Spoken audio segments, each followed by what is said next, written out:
We just had some snow in Louisville, so let's take a walk through the heart of Old Louisville, the largest historic preservation district in the city and one of the largest historic preservation districts in the country.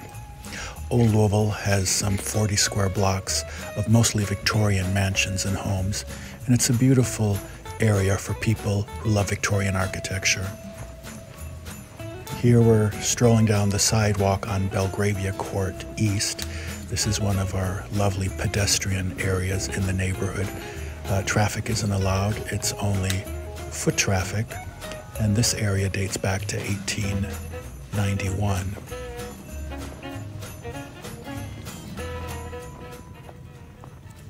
Incidentally, these are the front doors of the houses that we're passing. So if you live on Belgravia Court, if you live on one of our famous walking courts in Old Louisville, you have the walking court as your front yard. So now we're going to cross one of the side alleys, head to 4th Street, where the gate for Belgravia Court East is, and we'll go out and turn around, come down the other sidewalk across the way here. You can see some of our gas lamps that dot this part of the neighborhood. They're lit by gas and they're on 24 hours a day. So if you come to Old Louisville, especially at night, it's a lovely place to stroll. People who do come and stroll the walking courts often ask about parking down here. Well, for the most part, if you have a house on a walking court, behind the house is an alley, and in the back alley, that's where carriage houses were built originally. So many people, they have carriage houses, they have garages in the back alley, and that's where they park their cars. And then they often go through the back door into the house. So there's the gate to Belgravia Court West. We're going to turn around, go down the other walkway back into St. James Court, and there we've got the beautiful William Wathen House, built around 1896, a beautiful Chateau-esque home. The William Wathen House is a single-family house again today, and people who come to the neighborhood often ask about the housing situation down here. On Belgravia Court, 85% of these are single-family houses. There are some that are apartments, but for the most part, what we're seeing now are single-family residences. So we're passing another gas lamp, and we're getting ready to cross the alley. And in the distance, on the left-hand side, you can see our beautiful Pink Palace, one of the landmarks of the neighborhood. It was built around 1890, 1891. It's a single-family house today. There's a lot of story and legend that surrounds the Pink Palace, especially where the color came from. It's not originally pink. It was a red brick structure originally, but there are legends that at one time a brothel operated here. It's not been proven, but there was some kind of gentleman's club early on, and for a time, this served as the Kentucky headquarters for the WCTU, the Women's Christian Temperance Union. So there's some interesting history right there. The Pink Palace is kind of a blend of Chateau-esque and Queen Anne architecture. The beautiful tower facing west is the hallmark of that building. There we're looking back into Belgravia Court, and now we're heading north on St. James Court. We're heading towards Central Park. This is the residential heart of the neighborhood. This beautiful residential court was developed primarily in the 1890s on the site of the old Southern Exposition.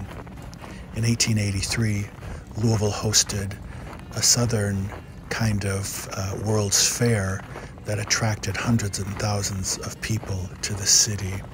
It caused an immense building boom, and the area where St. James Court sits today occupies the site of the immense exhibit building that used to stand on this spot. It measured 600 by 900 square feet.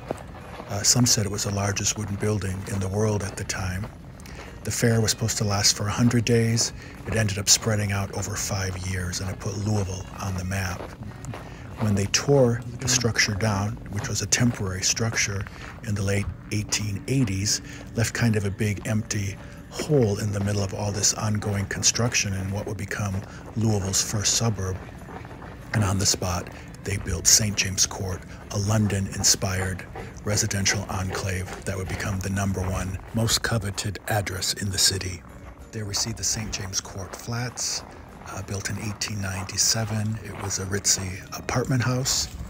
And the symbol of Old Louisville sits right here, the fountain at St. James Court, a lovely statue of Venus rising from the sea that was installed in 1897. When it warms up a bit, they'll turn it back on, but for now, it's shut down for the winter.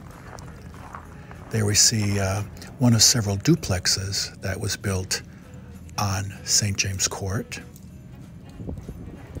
You can see the lovely interior balcony on the second floor. That's a very common feature for houses in Old Louisville. And on St. James Court, most of these houses that we're seeing today are single-family residences again. Back in the 60s, up through the 60s and 70s, many of these were turned into apartments, many of them rooming houses. But fortunately, in the 1970s, after the neighborhood was declared a National Register Historic Preservation District, that's when people began moving back down here, buying these places, fixing them up, restoring them, and returning them back to single-family houses. It's very affordable in Old Louisville for the time being. They're saying that might change in the next 5, 10, 15 years as more and more people come to the neighborhood and discover what a wonderful place it is to live. They're saying Old Louisville is going to be the next Savannah, the next Charleston. And for that reason, we're kind of a diamond in the rough, an undiscovered gem, and things are still relatively affordable. It's only about a mile directly north to get to the downtown, the heart of the city. So many people love this area because it's so conveniently located to downtown, and it's not too far from the University of Louisville either. So we have a lot of students living here in Old Louisville. And there's the green heart of the neighborhood, except it's kind of white today. Central Park. Around 1905, it was officially dedicated as Central Park. It was redesigned by famed landscape architect Frederick Law Olmsted. Before that, it was land that belonged to the DuPonts. Here we have our landmark house museum in the neighborhood. They used to call this Conrad's Castle, a beautiful Richardsonian Romanesque mansion from around 1893. Today, this is a house museum, the only place in the neighborhood that's open for regular tours. So if you're a fan of Victorian, Edwardian architecture, mansions, beautiful interior decor, this is the place. Every week they offer guided tours. Mr. Conrad, the first owner and the man who had the house built by architect Arthur Loomis, came from France, and he made his fortune in the leather tanning industry. Now we've turned around. We're heading down the west sidewalk of St. James Court. We're heading south. And here on the right, we see the beautiful John Stark's house, built by noted architect William Dodd, who lived on St. James Court. This is one of the many single-family residences down here. The beautiful yellow brick kind of makes it stand out.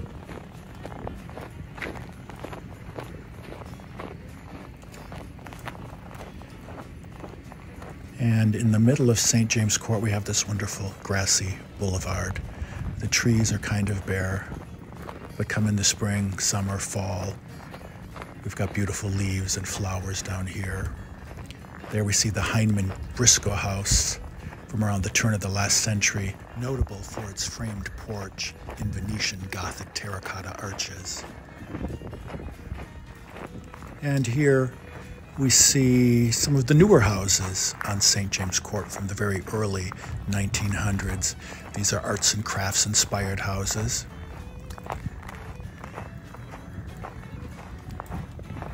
And they face the symbol of the neighborhood, the fountain at St. James Court from 1897.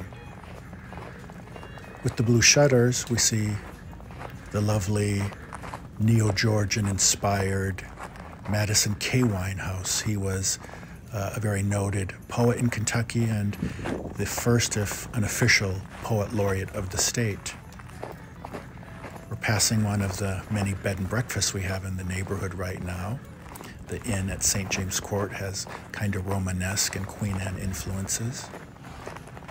This austere, large, imposing house with the beautiful, large front porch is where Alice Hagen Rice lived.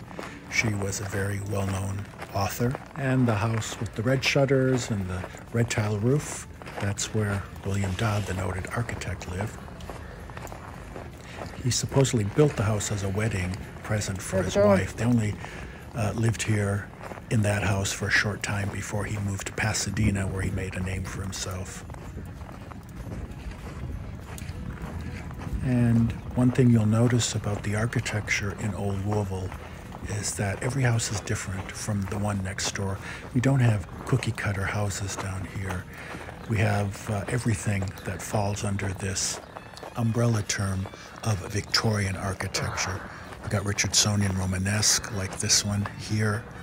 We've got Queen Anne, Chateauesque, Italianate, Beaux-Arts, Victorian Gothic. Walk through Old Louisville and you're going to see 12, 15 distinct styles on display here. And as well, you're going to see our local eclectic style that blends different influences. And now we're coming to the southern end of St. James Court. This structure on the corner of Belgravia was originally a triplex. It was 3 single-family houses. It's where author Charles Buck lived. There we've got our beautiful pink palace again, nice cloudy backdrop. And this is Belgravia Court West. Let's walk down to 6th Street. That is the Davies House, built in the early 1890s as a spec house. Many call that Dutch Gothic revival style. This is the third of the houses that form the structure on the corner that was originally a triplex.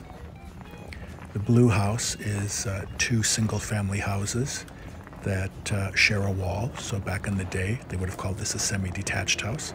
That's where architect Arthur Loomis lived. And we're crossing Archin Alley and heading to the gate on 6th Street.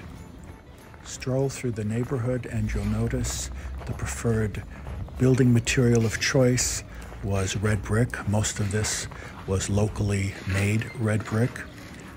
In the early 1900s, they began painting some of these houses. So today, you'll see that the brick has been painted, but many of the houses do retain their natural red brick, their locally made brick, and it's a defining feature of the architecture in the neighborhood. And here we are, passing another gas lamp, the front porch of the house on the corner, and this is 6th Street. So we're going to turn to the left. There we see the gateway for 6th Street. And then we're going to turn around and head down the other sidewalk. And there we get a good glimpse of Belgravia Court coming from the west toward the center, towards the famous Pink Palace.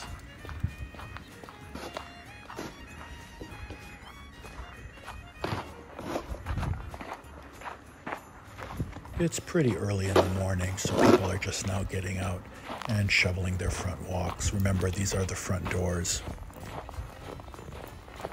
Got another gas lamp, gonna cross the alley, and pretty soon we'll be finishing our lovely walk through snowy St. James Court and Belgravia Court.